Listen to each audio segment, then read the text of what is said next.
serenade each other with careless melodies. Good afternoon, ladies and gentlemen, and welcome yet again to another exciting episode of Campus Chronicles. My name is Lisa Piri and I'm your host.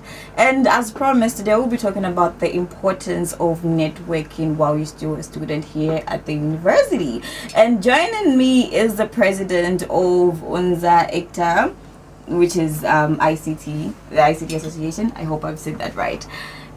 His name is Noel Simpamba, if I have not made a mistake. So, Mr. Joel, kindly tell us a bit about yourself. Who are you? Thank you so much, Lisa. Point of correction, Noel is the name. Oh. Yes, so it's a pleasure having me here. My name is Noel Simpamba, and of course, the current serving Unza president, which is the University of Zambia Information and Communication Technology with Education president, of course. So I have been a big advocate of technology, and in my stay at Unza, of course, I'm still here, but then in the years that I've spent here, I have been this person who's been wanting to just let people know the impacts, the positive impacts of technology, and just connecting people to the world. And of course, actually, our motto as Unza is connecting people to the world, which makes more sense because I'm here to talk about the importance of networking. You know what? Now that you've said that, even this moment is a product of networking, isn't it? It is, definitely is. So, me being here, actually, it's networking. I didn't just come here from the blues. Of course, it's because I had to make certain positive relationships with people, and they connected me here. So it was a network, from a network to a network to a future network. Exactly. All right. So what do you think hinders people to network? Because I think we all want a very good network. What would you say about that? Right. That's a very nice question. Even before I answer that question, allow me to just give a little understanding of what networking is, right? Mm-hmm. Even before we understand what hinders it. So look, networking is building and maintaining relationships. And I'll mention that positive relationships with people. These could be young people, older people, right? In all sectors of life. So because it's now a positive and it's positive relationships, so now what can hinder these relationships? I'll tell you, one thing is shyness. I have noticed that many people are shy to talk to others.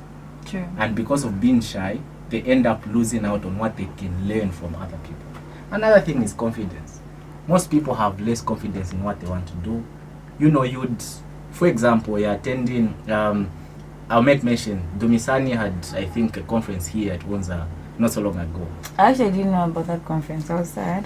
Right. So, it did not have means of networking with people because you'd have known. But the main point is, many people come to these conferences, and those people carry so much weight in different industries. It could be technology, it could be media, it could be anything.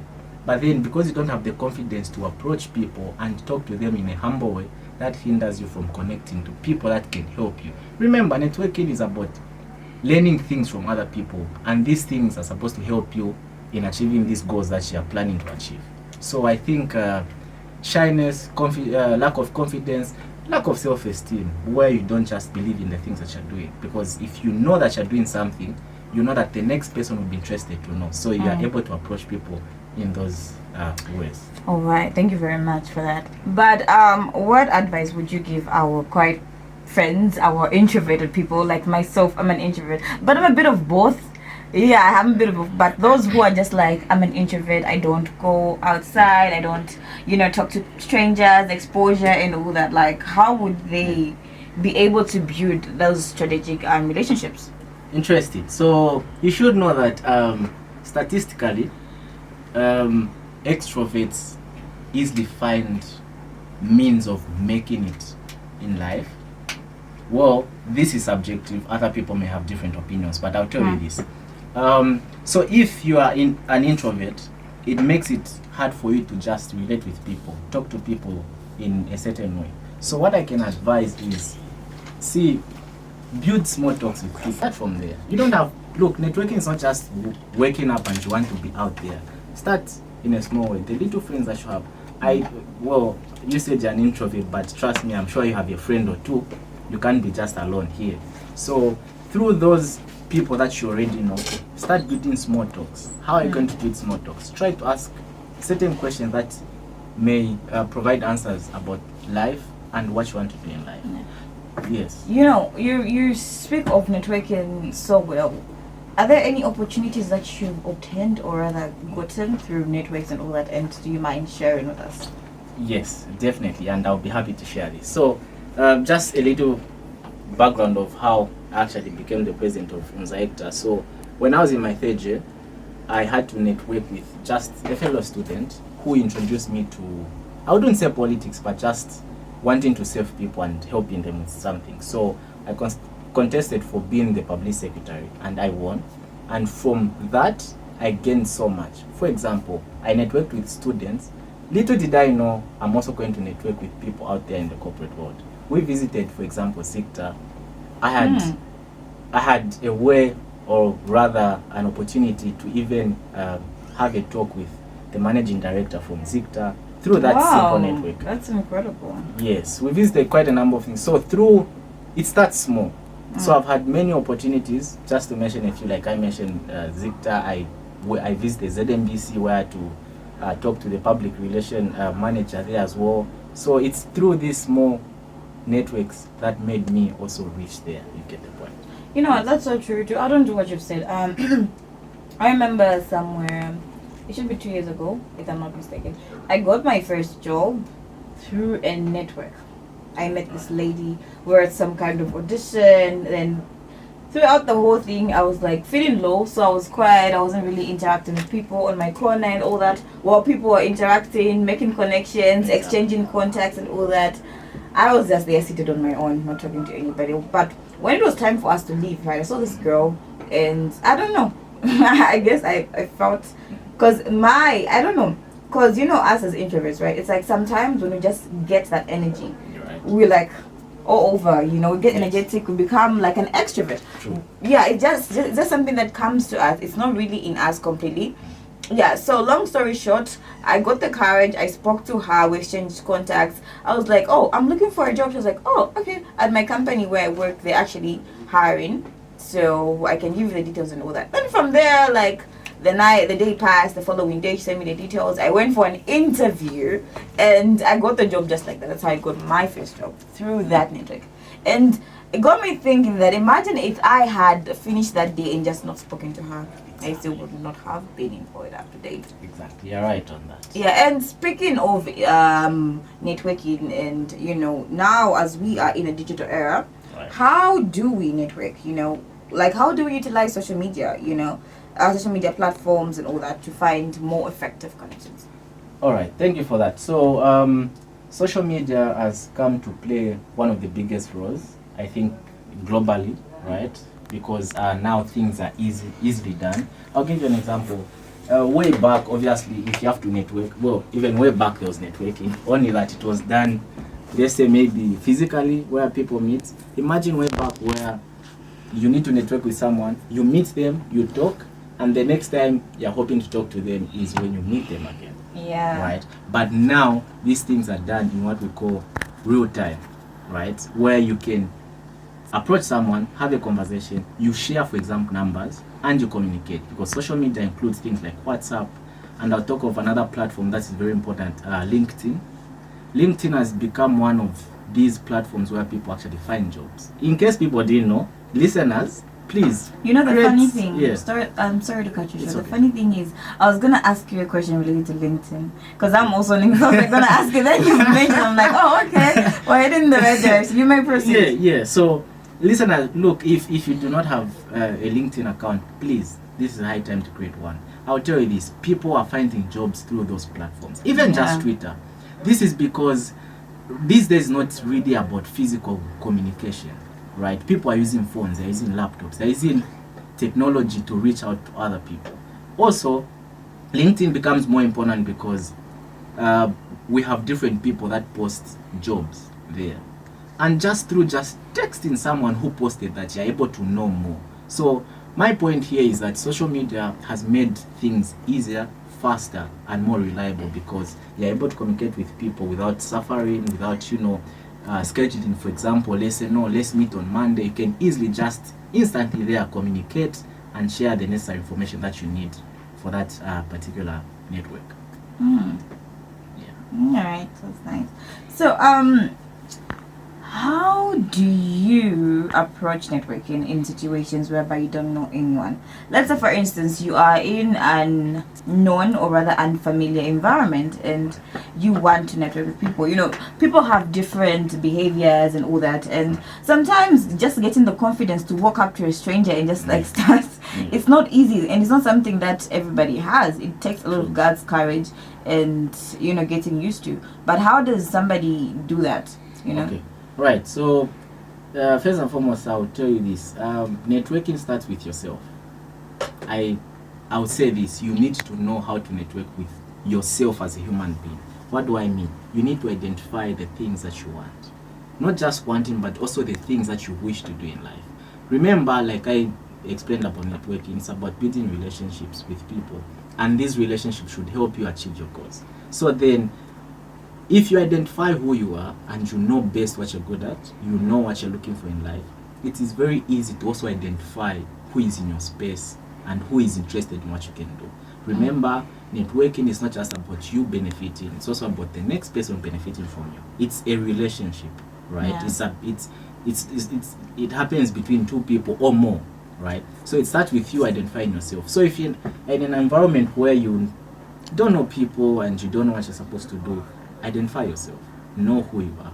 Through that, it will just give you this confidence, right? To give you the confidence to just reach out and look. You're able to know who's interested in what you're doing. Yeah, and be also there. The way you sell yourself, right? Exactly. Be there. Be confident to say this which I want is something that people will be interested in.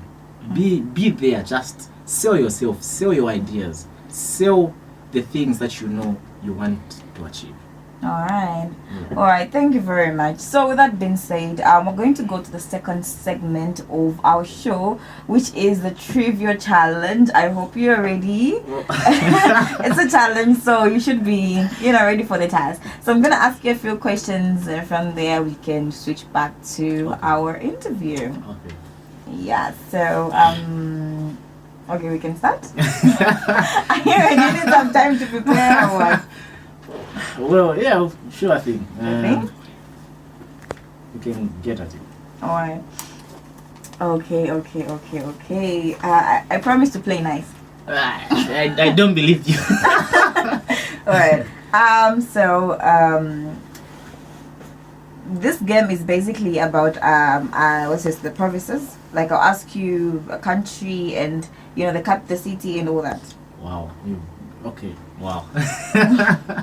Sure. It's just basic geography stuff. Well, it is, but okay, fine. Let's go. Alright, okay. So, what's the capital city of United States?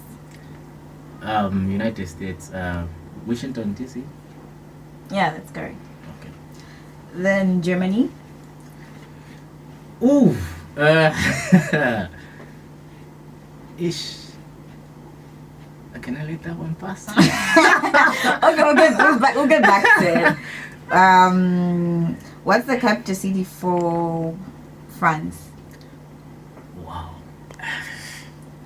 Oh God. It comes a bit extra with an accent. Nah, I'm feeling I'm so bad at countries. Come on.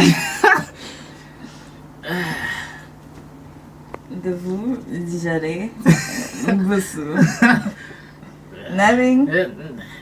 Okay. Ringing a bell. I'm sorry. Okay, it's fine. We'll go to the next one. What's the capital city of Canada? Canada. God, I don't know this one. I'm just trying to remember. Hold on. Yes, I'm being a bad networking guy here. It happens.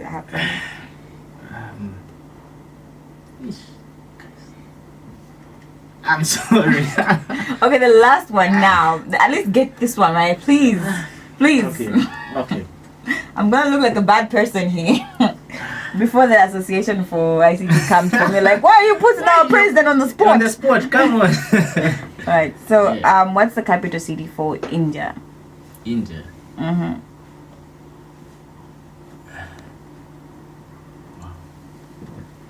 God. Mm-hmm. Wait. I'm trying to give me a second there. Okay, I'll give you a second. God. It's coming right there.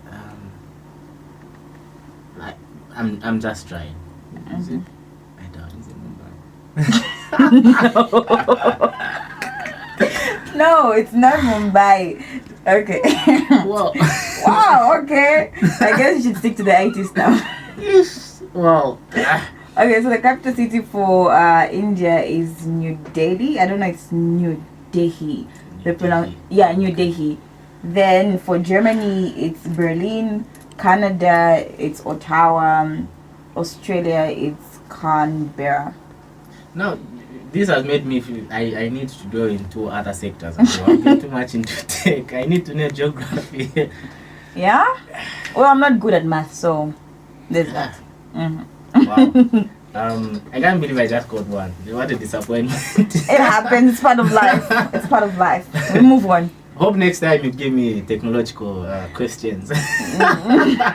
Yeah, that would be, but that would be too easy for you. I wouldn't want to give you on a silver platinum like that. I see. No, I understand what you're doing there. Yeah. Yeah. Okay, let's get back to the show now. So we've talked so much about the benefits, the positives, and what kind of impact that networking has and makes. So does networking have a negative effect to it or negativity to it? Right. That's a brilliant question, I should tell you. So Thank you. you should understand that networking there's bad networking and good networking, right? And I'll still go back to my definition. This is why I started with the definition, because we are saying this is building and maintaining relationships, right? It could be with your friend, it could be with people out there, right?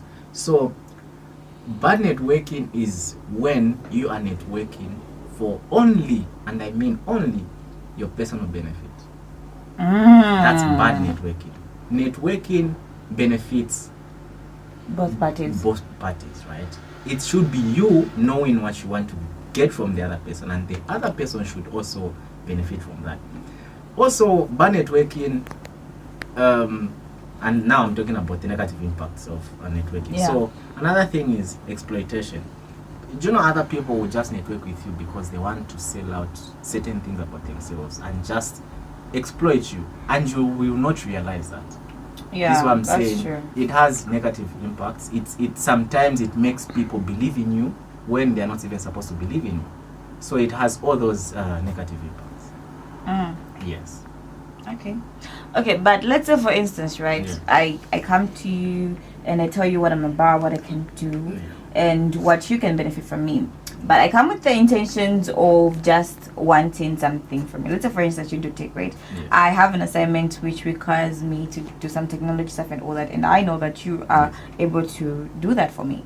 So if I come to you with the intentions of needing your assistance with that, would you say it's negative networking? Now that changes everything, because that's based off someone's consent. This is you being open enough about what you want. What I meant about bad networking is showing that there's this mutual understanding about people, but you know that at the end of this, it's me who's just going to benefit. But if you're clear about certain things, you're clear about your terms, you're clear about what you want. This started off as looking at it among students, but this goes beyond. And allow me to mention this. The reason why I was interested to talk about this is because we as students think networking is going to happen when we leave school. Maybe we graduate and then we're going to be finding people out there. Networking starts within school. So when you know how to network with your fellow friends, your lecturers, and the people that are guiding you through, your supervisors in your projects or research, it now gives you that skill to easily communicate with people out there.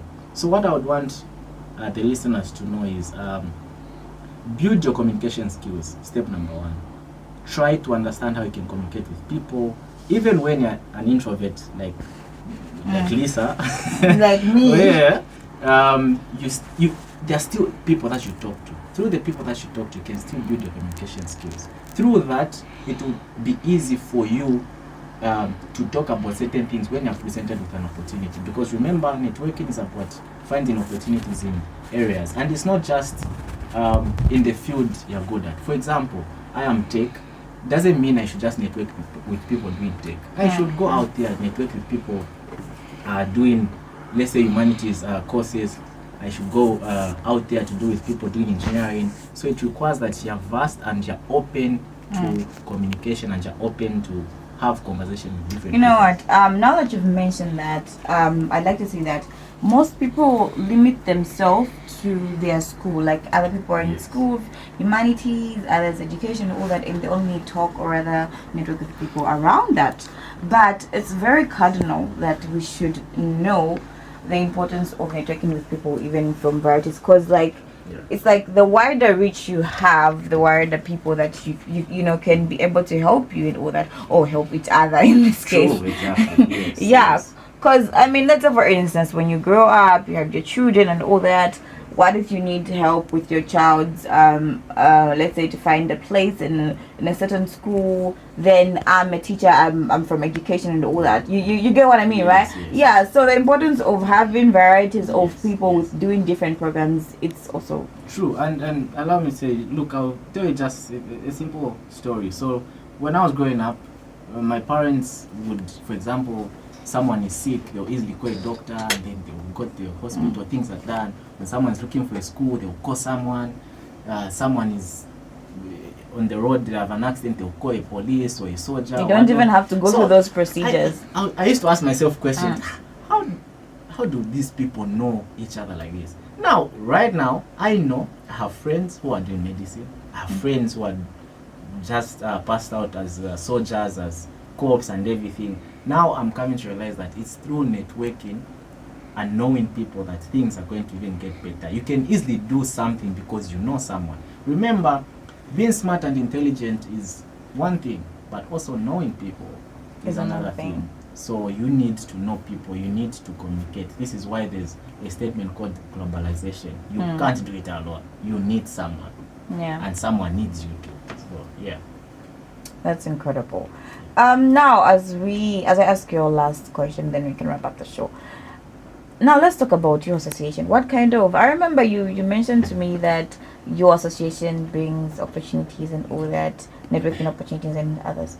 So, like, can you tell us how that happened? Like, tell us more. What kind of opportunities? And if there's somebody out there who would love to be part of that, or just like have access to that, how can they, reach out and yeah. So yeah, when I came here, I was like, because this is not working, I hope I'm asked this question, and thank you for asking that question. So, Welcome. Unza is a daughter association under School of Education, but it has grown over years because it's just started in 2018. So, looking at our motto, which is connecting people to the world, we don't just focus on ICT students. We go out there, right? And I'll tell you this to the listeners. We do so many things. For example, we expose students to companies. For example, we've exposed students to Zikta, we've exposed students to Infratel, we've exposed students to even Z Mobile, that is just currently happening. Oh. We're exposing students to that. Why are we doing this? It's not just them to understand the company, but the company also needs students. When they graduate, they need people to work for them. So in that, we're creating, for example, internship programs, because these are the things that we talk about when we visit companies. So people are able to get internships, and it's not just ICT. I talked about ZMBC. Of course, there's an ICT department there. Yeah. But the question is it just ICT? No. We partner with people, even from humanities, from anywhere. There are engineers working at ZMBC. There are people doing media. We partner with people like that. And also allow me to mention this. We go an extra mile. For example, as we speak, we have an initiative we're calling a charitable initiative. We also started, we're yet to start, which we already planned. We're visiting orphans, but these are schools that have vulnerable students and orphans. So we're also trying to connect with people out there, just understand their stories and be there for them. So this is ongoing.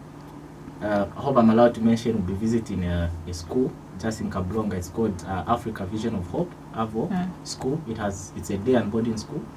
We'll be visiting, I think, end of September. We'll take things there for them. Not only that, but we also have career talks. These career talks will involve ICT, well, that's what I'm presenting, but also we're encouraging other people to come in. Those people who can sell ideas to do with. Even All just right, media. sorry to cut you short. Yes. What's the majority number of people in your association? Like, what programs are doing? Is the majority, let's say 90% doing ICT, or is it varieties? It's just like... Okay, so ICT is a major program, but it has minors. So in the ICT, we have people doing... I see what you did there. It's with education, so we have people doing civic education, we have people doing geography, people doing English. We also have people doing should be RIE. Also, ICT falls under a department called Library and Information Science Department. In this department, we actually have people studying something under school of education, but they have their programs here, humanities. So my main concern is, let's say I want to join your association. Yes. And I'm doing a different program, public Right. relations and advertising. Yes. If I come there, will the environment be conducive enough for me, or will I feel out of place? I can assure it to be very conducive. Why am I saying so is because, like I said, we're open. Allow me to mention this. We have our members that are coming even from School of Natural Sciences. We have got about 5 members that just came in this year through what they saw and the things that we're doing. So we do give memberships, and we communicate, and of course network. We learn from each other at the end of the day. All right, okay, thank you Yes. very much. Due to time, we'll have to end here. All right, ladies and gentlemen, my name is Lisa Piri, and I'm your host for Campus Chronicles. With that being said, we have come to the end of the show. See you next week, same time, same place, as we talk about the insanely amount of prices going around campus. Stay tuned.